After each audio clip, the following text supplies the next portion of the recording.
Assalamualaikum warahmatullahi wabarakatuh. Assalamualaikum warahmatullahi wabarakatuh.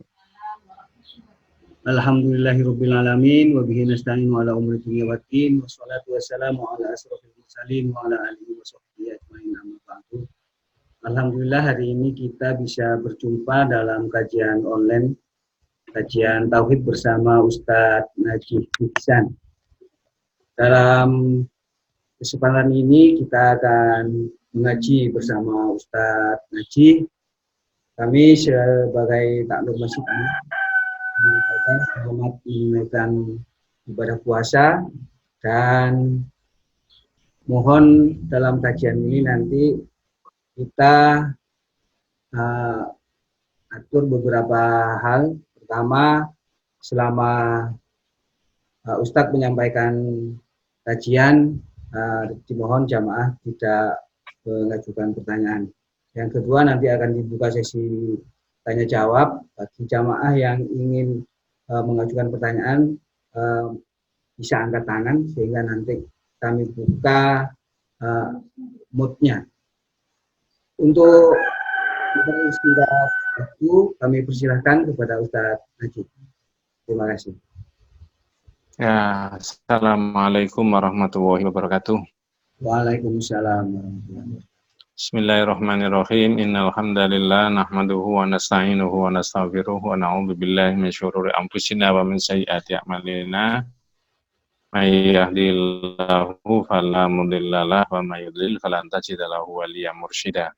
Asyhadu an la ilaha illallah wahdahu la syarikalah wa asyhadu anna Muhammadan abduhu wa rasuluhu la nabiyya ba'dah. Allahumma sholli ala Muhammad wa ala ali Muhammad kama shallaita ala Ibrahim wa ali Ibrahim wa barik ala Muhammad wa ala ali Muhammad kama barakta ala Ibrahim fil alamin innaka Hamidum Majid. Ma ba'du. Para pendengar, pemirsa, para jamaah yang mengikuti pengajian online ini. Alhamdulillah di bulan Ramadan dalam situasi begini kita masih bisa mengadakan komunikasi dalam kajian tauhid ini.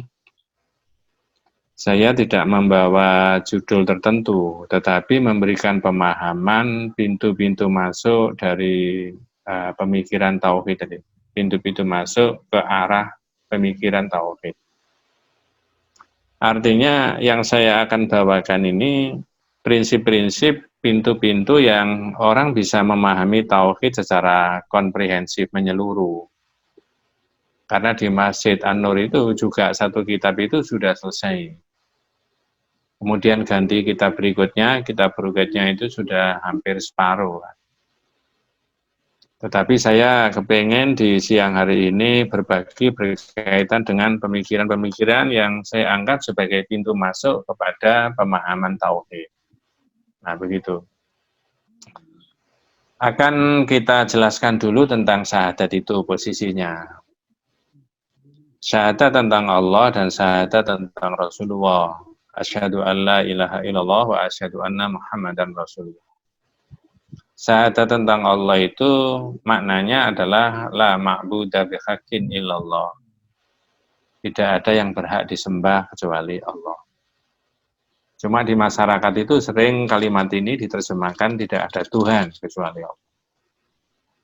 Tapi maknanya dalam aqidatul tauhid itu tidak ada Tuhan yang berhak disembah kecuali Allah.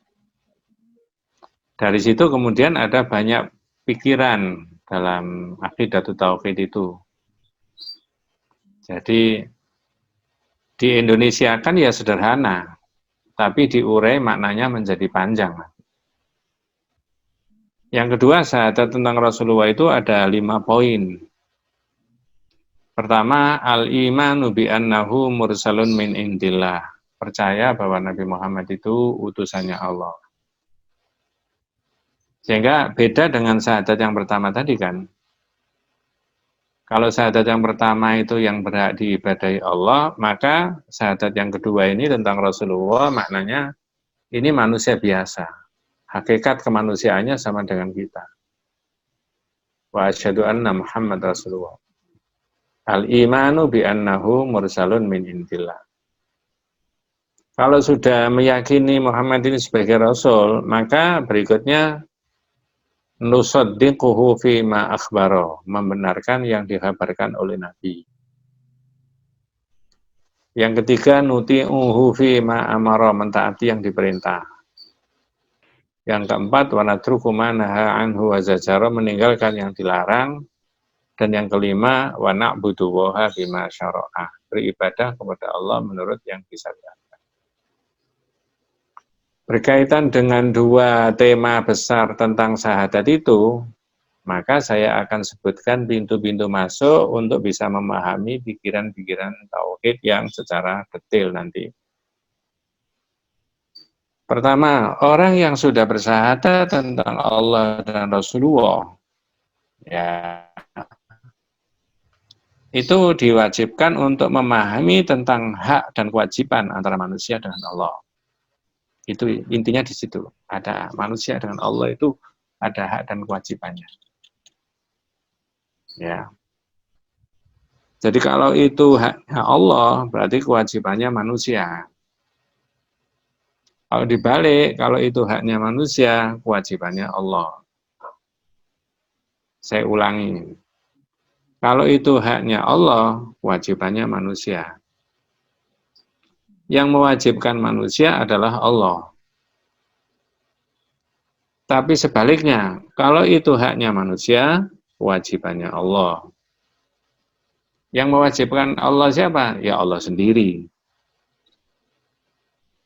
Nah, ini penting untuk difahami sebelum membahas tema-tema tauhid yang lain, bahwa saya menyebut dalam bahasa saya sendiri itu pintu masuk, kunci awal untuk memahami makna syahadat tauhid itu. Sumbernya itu kita pakai hadis Al-Bukhari Muslim dari Mu'ad bin Jabal. Satu ketika Rasulullah Shallallahu Alaihi Wasallam melakukan perjalanan tur bersama Mu'ad bin Jabal. Dalam bahasa hadis itu, Mu'ad bin Jabal cerita, kuntu radifan Nabi Shallallahu Alaihi Wasallam ala khimarin. Saya bersama Rasulullah naik himar bareng dua orang. Faqala li, kemudian Rasulullah tanya kepada saya. Dalam perjalanan itu ada pertanyaan. Nah, ini Rasulullah sudah terbiasa bertanya kepada para sahabat, tapi kandungan pertanyaan itu ada kaitannya dengan syariat. Jadi pertanyaannya Rasulullah, ya Mu'ad, wahai Mu'ad, atadri ma haqqullah 'alal ibad wa ma haqqul ibadi 'ala Allah. Kamu tahu tak apa haknya Allah yang merupakan kewajibannya manusia dan apa haknya manusia yang merupakan kewajibannya Allah.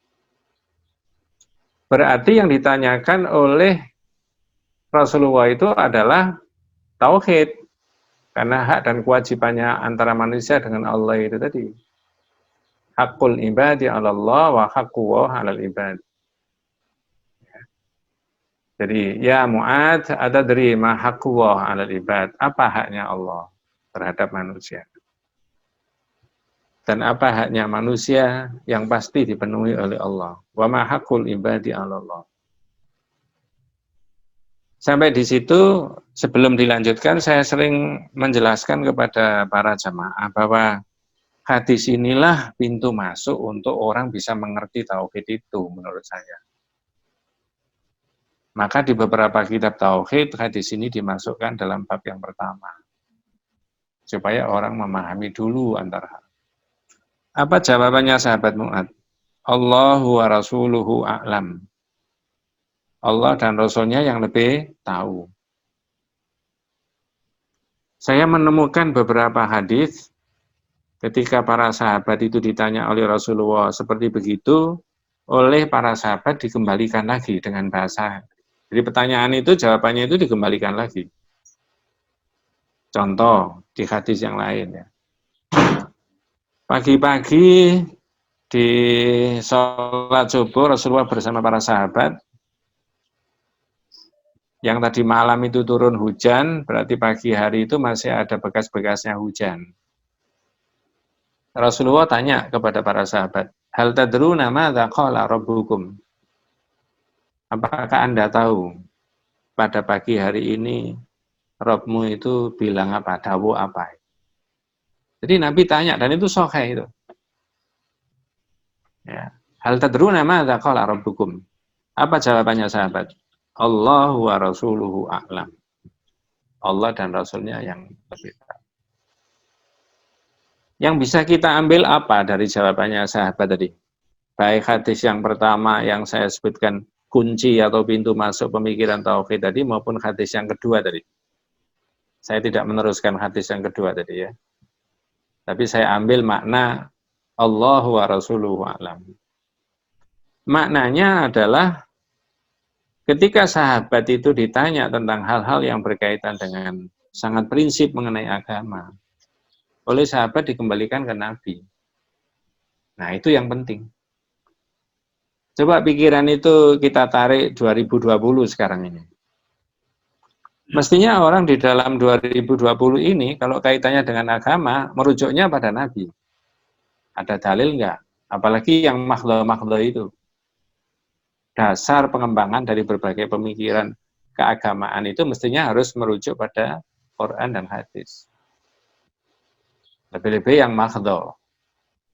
Karena tadi kan Rasulullah itu tanya sama sahabat Mu'ad, di hadis yang kedua tadi, Zaid bin Khalid yang cerita seperti begitu, tapi jawabannya para sahabat, Allahu wa rasuluhu a'lam. Itu maknanya, orang sekelas sahabat saja yang tidak kita ragukan akidahnya, tidak kita ragukan komitmennya dengan Islam, ketika ditanya, kemudian mengembalikan ke Rasul.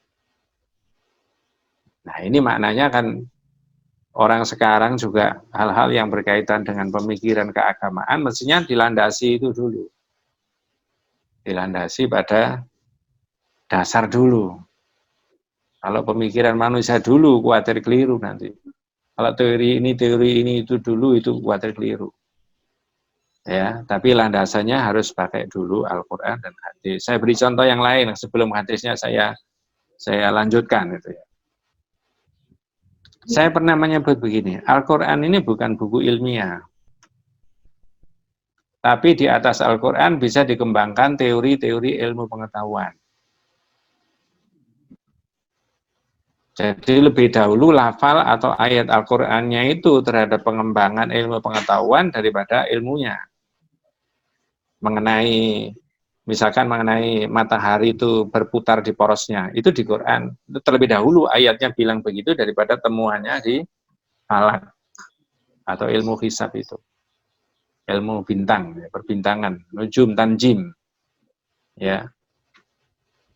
Di pertanian misalkan angin itu diciptakan oleh Allah, dikirim salah satunya berfungsi untuk mengawinkan. Itu kan penyerbukan. Lebih dahulu itu daripada temuan di ilmu pengetahuannya. Nah, sekarang saya lanjutkan hadis. Berarti sahabat Mu'ad tadi yang sangat mulia bersama Rasulullah tadi mengembalikan pertanyaannya Rasulullah tadi kepada Nabi Allah wa Rasulullah.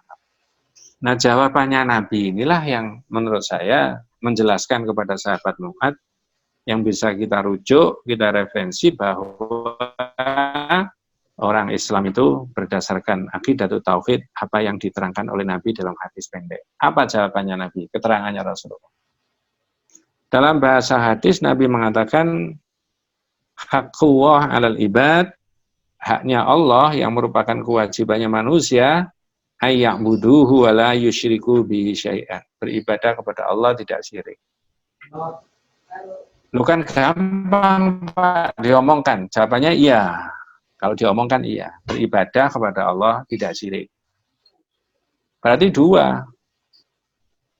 Pertama, orang beribadah kepada Allah. Yang kedua, di dalam beribadah itu tidak boleh ada kandungan kesyirikannya. Maka para ulama tauhid berpendapat fasyahadatu bimaknaha. Syahadat itu dengan maknanya hukumnya apa? Wajibun wa muqaddamun ala sairi arkanil Islam. Wajib dan harus didahulukan di atas seluruh rukun Islam. Ada dengan uraiannya di banyak kitab itu ya, banyak kitab tauhid. Ya. Nah, itu harus didahulukan supaya pengembangan dari pikiran tauhid dan yang lain-lain itu menjadi lurus. Karena itu haknya Allah. Kewajibannya manusia. Ayya'buduhu, beribadah kepada Allah, wala yusyriku bihi syai'an, dan tidak boleh syirik kepada Allah. Nah, sekarang kalau kewajibannya manusia itu beribadah kepada Allah Subhanahu wa taala dan tidak syirik, lalu apa yang dimiliki oleh manusia yang bisa dipakai ibadah? Segala sesuatu yang ada yang dimiliki manusia itu harus bernilai akidah, bernilai ibadah. Saya beri contoh yang paling gampang, yang jelas, ada rumusannya, ada dalilnya.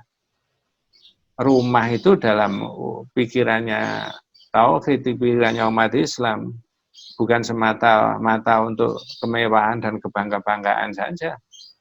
Untuk tidur, dipakai untuk kesehariannya sampai tua. Enggak. Tapi rumah itu difungsikan untuk sebagai tempat ibadah.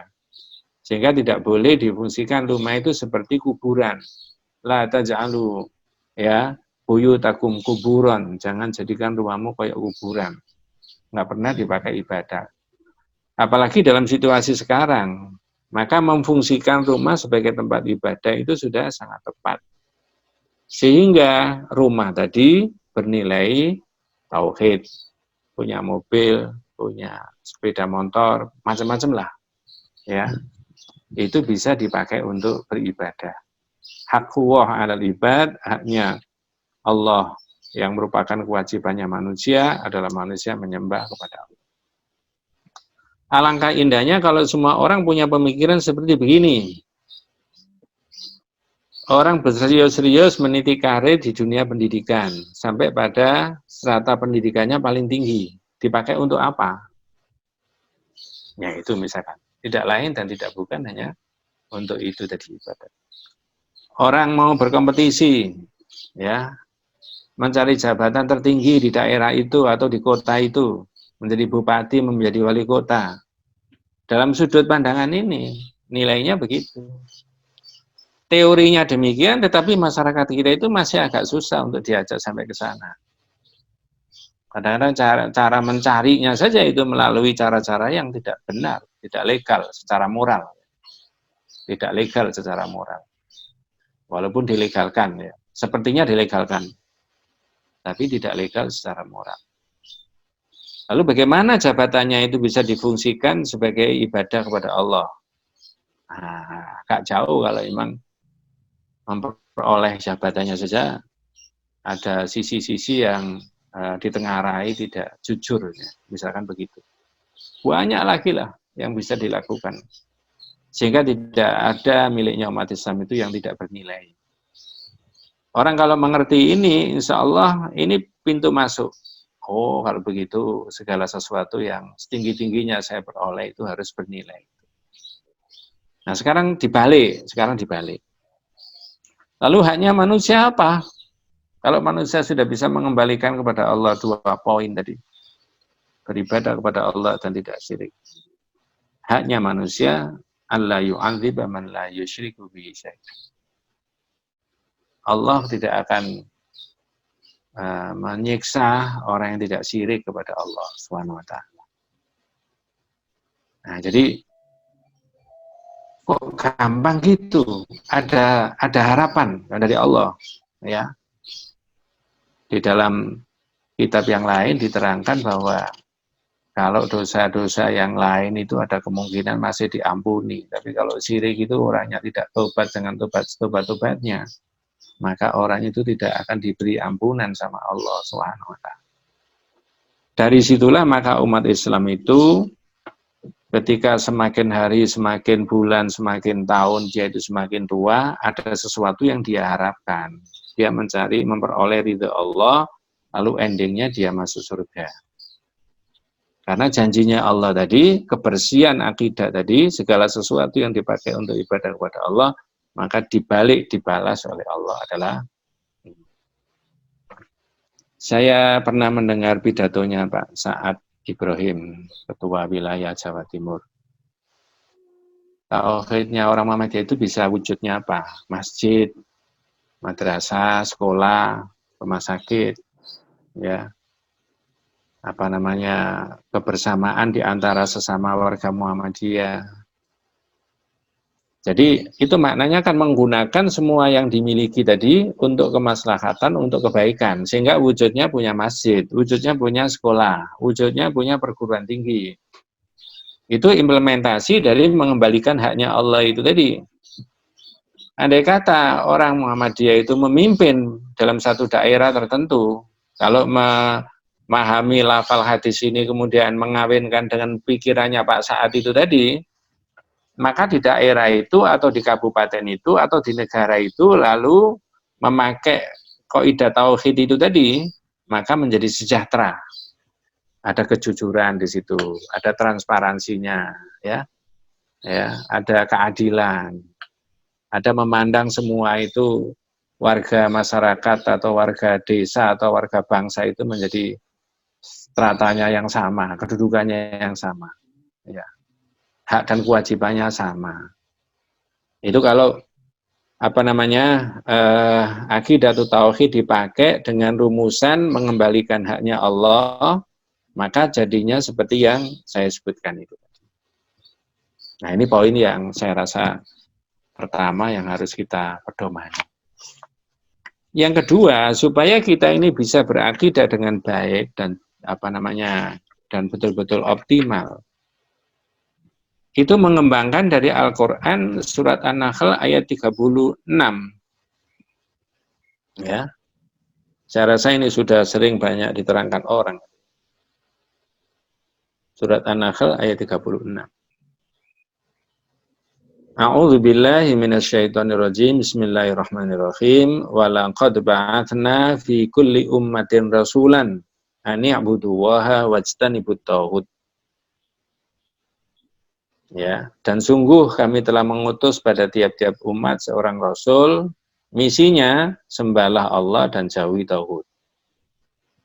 Nah, kenapa kok begitu? Ya. Sembahlah Allah dan jauhi tauhid itu tadi.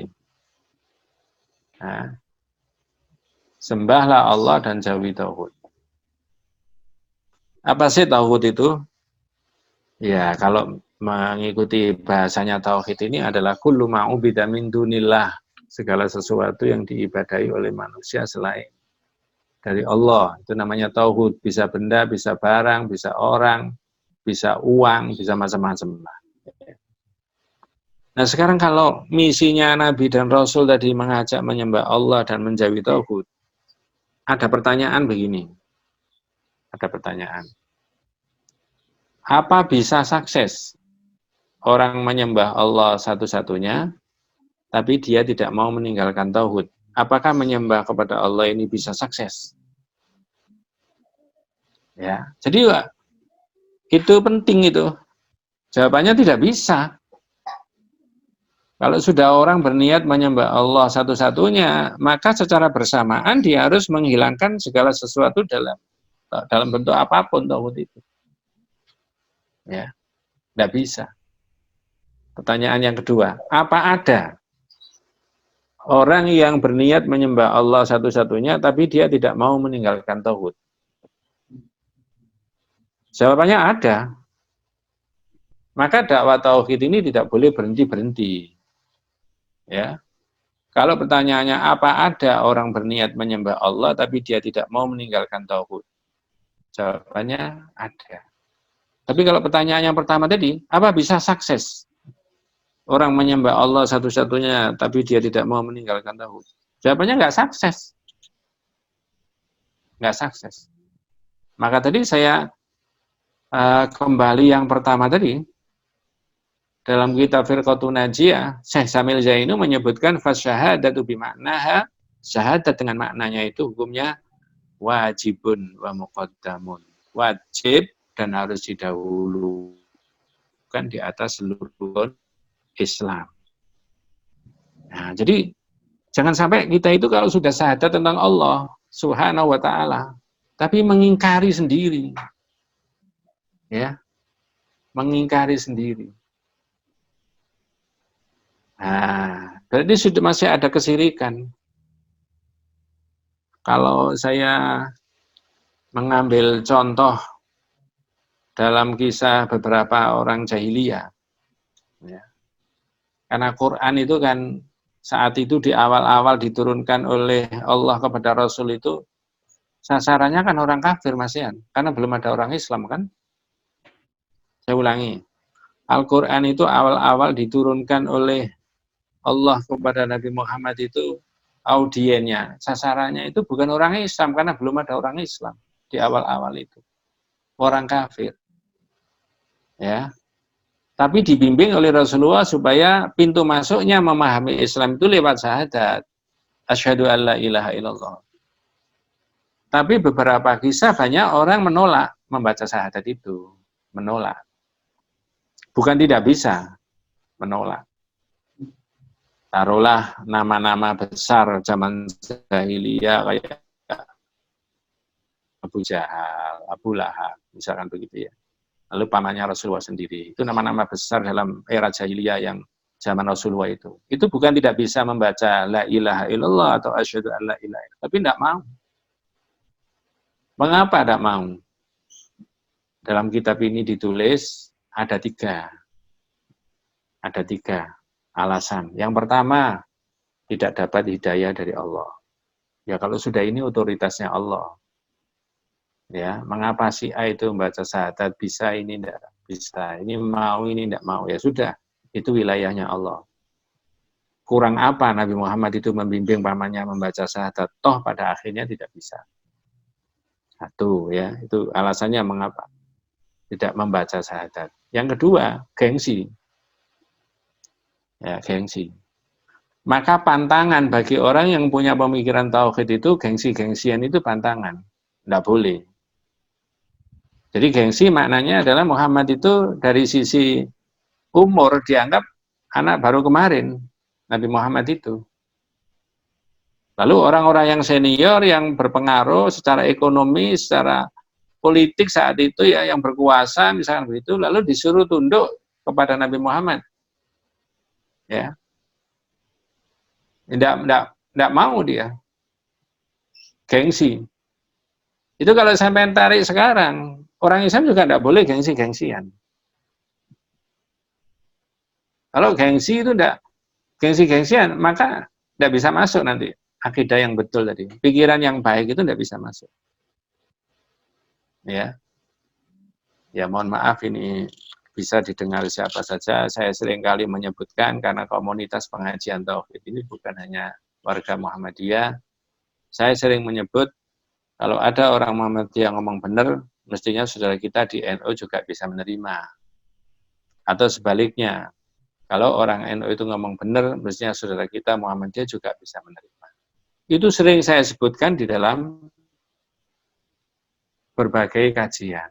Dengan harapan pikiran inilah sebenarnya pikiran tauhid tadi. Jangan kita seperti pikiran jahiliyah itu tadi, gengsi. Ya, jadi tidak membaca syahadat itu saya sebutkan yang kedua tadi alasannya gengsi. Ya. Nah, begitu. Yang ketiga, mengerti maknanya. Mengapa para tokoh-tokoh kafir jahiliyah itu saat itu tidak membaca syahadat? Karena dia mengerti maknanya syahadat itu. Kalau dia sudah menyatakan tidak ada ilah kecuali Allah, maka semua yang menjurus kepada pengertian kesyirikan, perbuatan syirik, ucapan itu ditinggalkan semuanya. Supaya syahadat ini bisa tegak.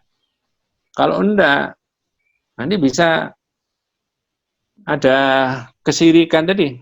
Satu sisi dia membaca syahadat, di sisi lain dia masih syirik. Jangan tersinggung, saya pernah mengatakan begini, kalau orang sekarang itu sudah syahadat tapi masih syirik, ya mohon maaf bahasanya kita tidak enak.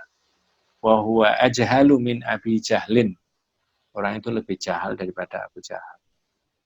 Maka saya sebutkan pintu masuk yang kedua adalah memahami misinya Nabi, misinya Rasul tadi, mengajak manusia untuk menyembah Allah Subhanahu wa taala saja dan menjauhi segala sesuatu yang bisa disebut tauhid. Kalau ada pikiran terbuka kayak begitu menjauhkan tauhid, maka akidah tauhidnya menjadi baik. Benda sekecil apapun bisa dipakai ibadah kepada Allah, dibalik benda sekecil apapun juga bisa dipakai untuk syirik kepada Allah. Hanya air mineral 1 botol tanggung saja itu bisa dipakai untuk ibadah kepada Allah, apalagi dalam situasi begini. Sebaliknya, air mineral 1 botol saja itu bisa dipakai syirik kepada Allah. Ya, saya ini pernah diberi oleh salah seorang jamaah, ini masih saya simpan di rumah itu. Ya, jadi dibungkus kecil, 2 bungkusan kecil itu dengan ini yang memberi kepada saya, mohon maaf saya sebut profesinya, tapi saya tidak menggebiau ya. Stratanya sudah strata 1, profesinya dokter. Tapi dia sendiri karena ngaji tauhid menolak. Jadi dia memberikan barang itu kepada saya. Dia bilang, Pak Ustadz, ini kata keluarga saya gula. Loh, buat apa Bu? Saya berikan Pak Ustadz. Untuk apa itu? Kata keluarga saya, gula ini supaya dipakai minum, teh atau kopi, diseduh pakai itu, gula ini, lalu disajikan kepada suami dan diminum sama istri supaya kehidupannya menjadi sangat bahagia. Tidak tahu katanya ini dari dukun. Tapi dia tidak lakukan itu. Gulanya diberikan saya.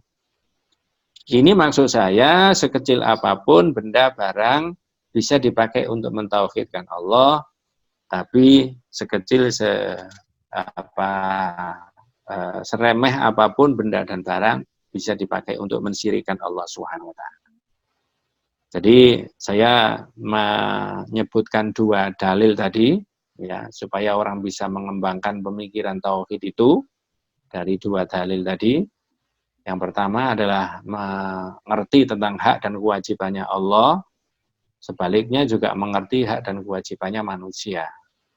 Ini kalau diurei sepanjang atau setebal kitab tauhid ini, itu isinya itu sebenarnya. Yang kedua tadi menjelaskan tentang misinya para nabi dan rasul. Kita berkewajiban merespon misi itu, ya, yaitu menyembah Allah saja dan menjauhi tauhid.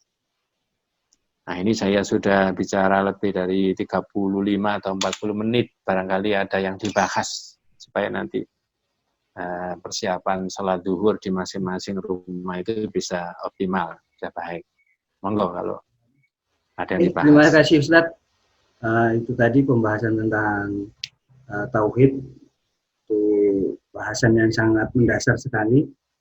Monggo bagi para jamaah yang hendak mengajukan pertanyaan bisa angkat tangan, nanti saya unmute. Monggo.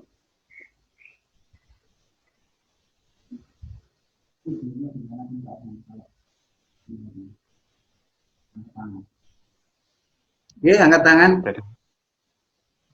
Makanya tadi saya tidak menyebutkan judul per judul, tapi saya ingin memberikan penjelasan yang secara umum saja dulu berkaitan dengan tauhid tadi. Monggo, kalau santai aja Pak, wong ini sama-sama di rumah kok. Enggak ya. Boleh juga pakai chat, jadi bisa tulis chat di samping itu.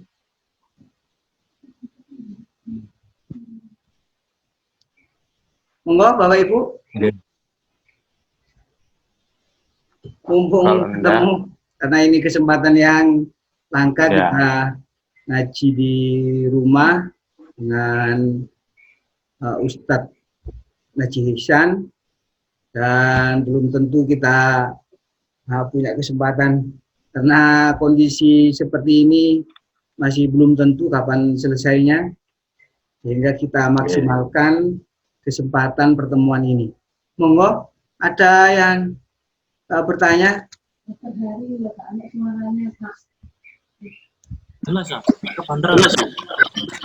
Oh ya, yang mau bertanya angkat tangan.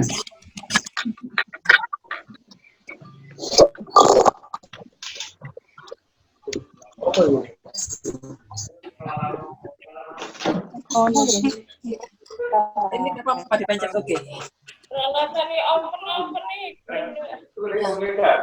Ibu DKI langsung video. Makanya ibu kenang. Oke, ini ada Pertanyaan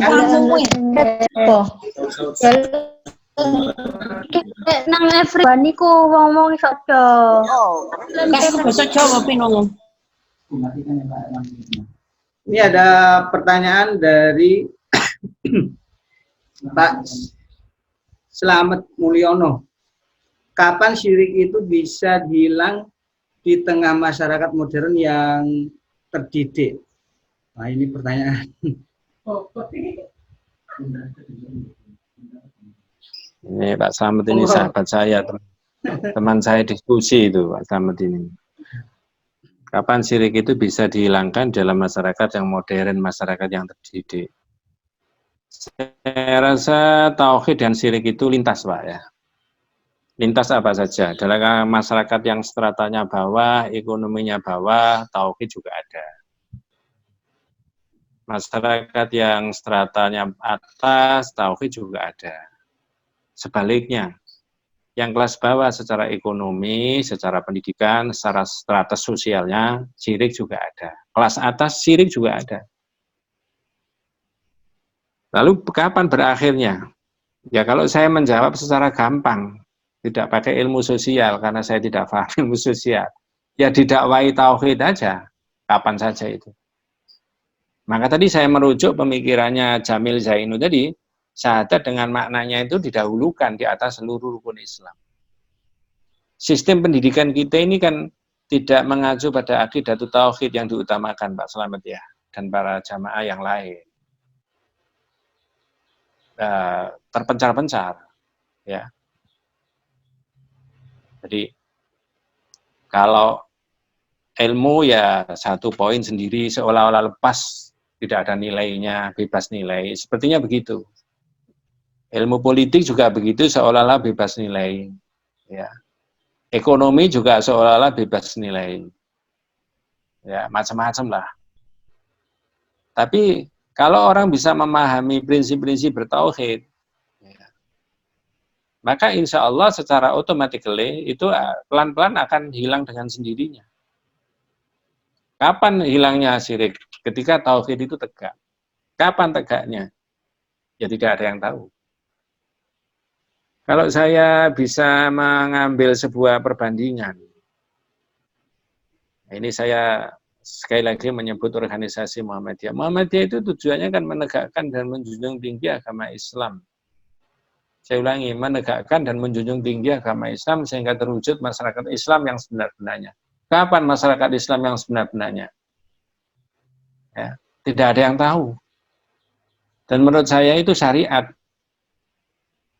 Cuma Muhammadiyah pakai bahasa rada halus, menegakkan dan menjunjung tinggi agama Islam sehingga terwujud masyarakat Islam yang semurni-murninya. Nah, jadi dakwah tauhid itu memang masih menurut saya sangat diperlukan.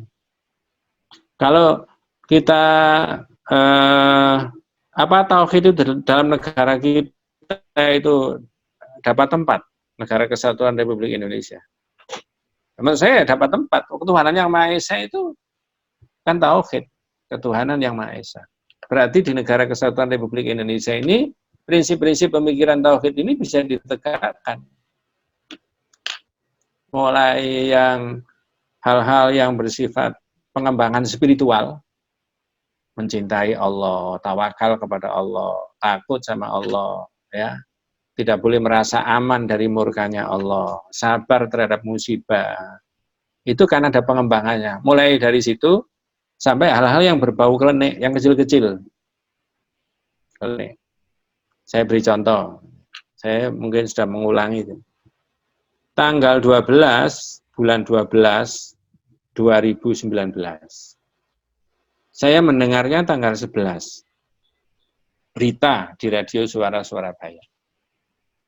Radio Suara Surabaya mengabarkan besok tanggal 12 bulan 12 2019, Mr. X disebut namanya, tapi di sini tidak saya sebut, mau daftar jadi wali kota. Menurut berita yang dibaca oleh SS, mengapa dia memilih tanggal 12 bulan 12? Karena dianggap tanggal baik dan di bulan yang baik. Karena lahirnya orang itu Kemis Pahing. Kalau tidak salah tanggal 12 bulan 12 itu hari Kemis. Nah, lalu saya mikir sebagai orang Muslim yang sedikit memahami ilmu tauhid itu. Kalau nanti qadarullah Mr. X ini ditakdirkan oleh Allah menjadi orang yang sukses memimpin di kota itu, jadi wali kota atau bupati. Dengan diawali tanggal 12 bulan 12 tadi, dia daftarnya, dianggap tanggal baik, bulan baik, karena lahirnya adalah Kemis Pahing.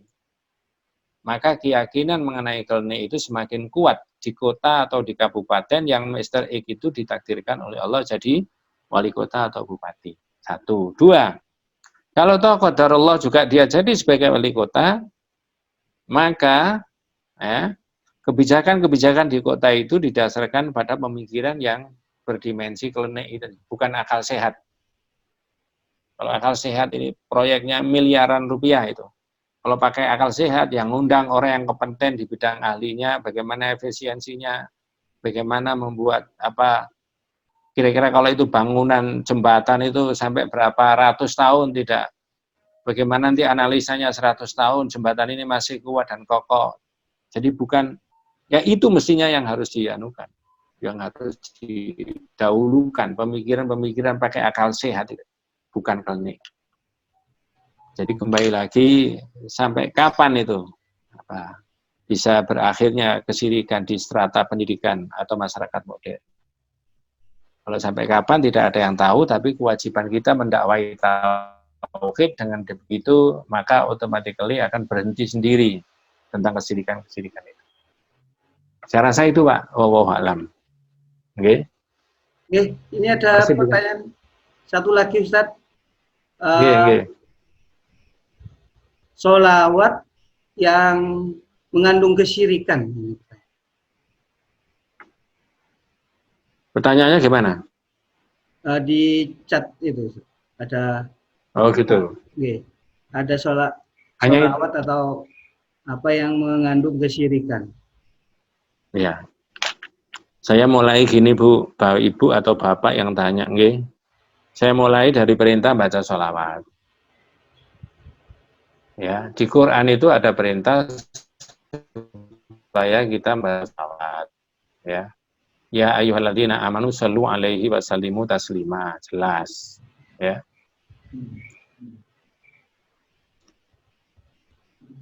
Saya beri perbandingan dulu. Saya tak baca ayat dulu. Kalau ayatnya begini, ini merintah apa? Ya ayyuhalladzina amanu kutiba alaikumusyamu kama kutiba alal ladzina min qablikum la'allakum tattaqun. Semua orang tahu. Ayat ini merintah apa? Merintah apa tadi, Pak? Halo? Ayat yang tadi merintah apa? Ya ayyuhalladzina amanu kutiba alaikumussyam kama kutiba alal ladzina min qablikum la'allakum tattaqun. Merintah apa? Bersolawat. Puasa, Pak, ya.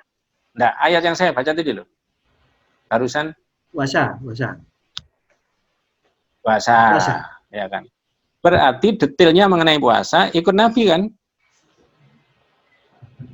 Halo? Oke. Nah, detailnya tentang puasa ikut Nabi. Kapan puasa, apa batalnya, apa batilannya, ini dan seterusnya. Ya. Kalau ayatnya begini, wa atimul hajja wal umrata lillah. Tunaikan haji dan umroh. Berarti ayat itu merintah apa? Haji dan umroh. Nah, haji dan umroh detailnya, manasiknya mengikuti Nabi, karena Nabi menjelaskan. Nah, sekarang sholawat. Kalau ya ayyuhalladzina amanu shallu alaihi wasallimu taslima, maka ayat itu merintah supaya membaca sholawat. Saat itu para sahabat tidak paham tentang lafalnya bagaimana. Nah, begitu dimulai dari situ pikirannya, Pak. Ya Rasulullah amaranallahu an nusalli alaik, fa kaifa nusalli alaik? Nabi, kita akan diperintah supaya membaca sholawat. Bagaimana lafal sholawatnya? Nah, Nabi menjelaskan. Banyak riwayat itu, Pak. Ya, salah satunya adalah qulu, katakan Allahumma sholli ala Muhammad wa ala ali Muhammad kama shallaita ala Ibrahim wa ali Ibrahim dan seterusnya.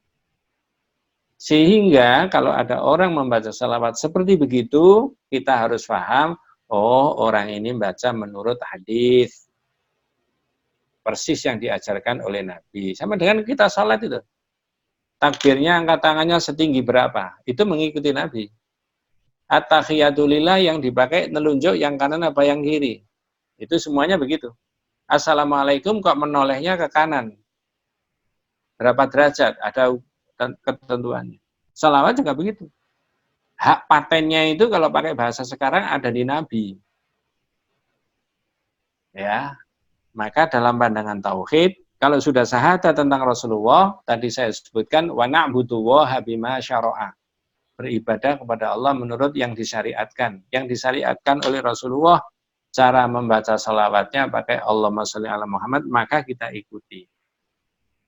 Dari situlah, mohon maaf kalau ada yang berbeda pendapat, saya menghargai perbedaan. Kalau kita mau jujur, sebenarnya salawat badar, salawat in'am, salawat fatih, salawat nariyah, salawat munjiyah, salawat tibil qulub, itu tidak menurut hadis, Pak.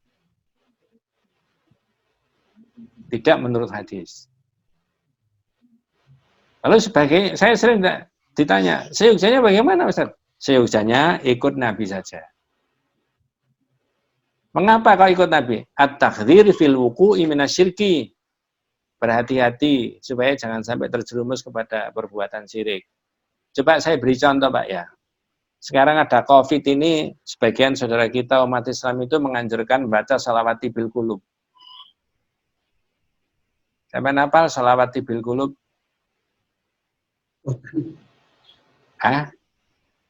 Di masjid-masjid itu apal. Allahumma sholli ala sayyidina Muhammadin tibil qulub wa dawaiha.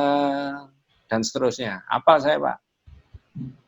Di dalam salawat itu maknanya Rasulullah itu dianggap bisa menyembuhkan hati yang sakit, badan yang sakit, ya, pikiran yang sakit. Allahumma sholli ala Muhammad tibil qulub, menyembuhkan hati. Yang menyembuhkan itu Allah apa? Rasulullah. Nah, dalam akidah tauhid tadi saya sebutkan Allah itu harus dibedakan dengan Rasulullah. Allah itu tidak sama dengan Allah itu tidak sama dengan Rasulullah, begitu maksudnya. Ya. Allah itu tidak sama dengan Rasulullah. Kalau Allah itu yang menghapus dosa, Nabi Muhammad tidak. Kalau Allah itu yang menyembuhkan, maka Nabi Muhammad tidak. Nah begitu. Lah seyogyanya baca saja sholawat yang menurut hadis. Mengapa? At-takhdhir fil wuqu'i minasyirki. Berhati-hati. Jangan sampai terjerumus dari perbuatan apa? Syirik. Atau at-takhdhir fil wuqu'i minal bid'ah. Berhati-hati, jangan sampai terjerumus dalam perbuatan apa? Bid'ah. Wallahu a'lam.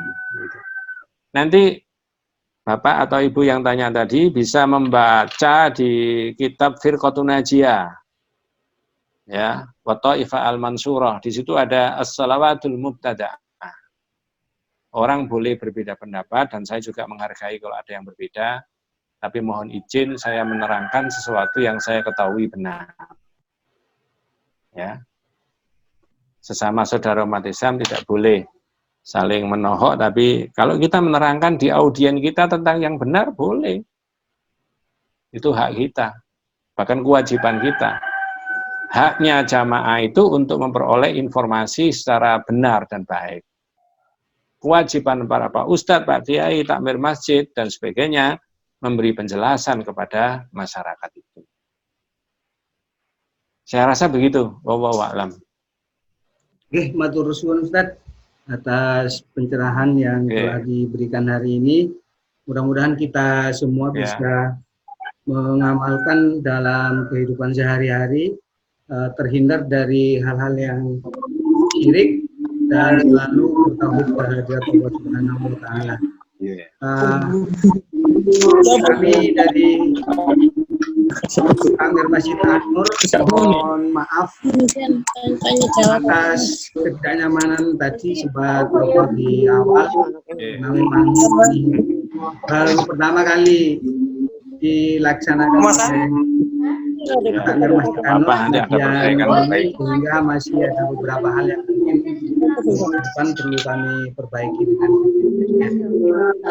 untuk selanjutnya kita akhiri kajian ini. Kepada Ustadz Najih dimohon untuk memimpin doa agar kita semua diberikan keselamatan. Kita tutup aja. Kita tutup dengan doa kafaratul majlis. Subhanakallahumma wa bihamdika asyhadu an la ilaha illa anta astaghfiruka wa atubu ilaik. Assalamualaikum warahmatullahi wabarakatuh. Waalaikumsalam. Terima kasih Ustadz Najih. Untuk pengumuman, insya Allah Masjid An-Nur masa pandemi ini masih membuka donasi atau infak sodakoh untuk kita salurkan kepada warga jamaah yang terdampak. Bagi Bapak Ibu para jamaah yang berkenan untuk ikut donasi bisa langsung ke Takmir Masjid An-Nur atau melalui rekening yang sudah kami edarkan. Sekali lagi kami sampaikan terima kasih kepada Ustadz Najih. Kurang lebihnya mohon maaf. Assalamualaikum warahmatullahi wabarakatuh.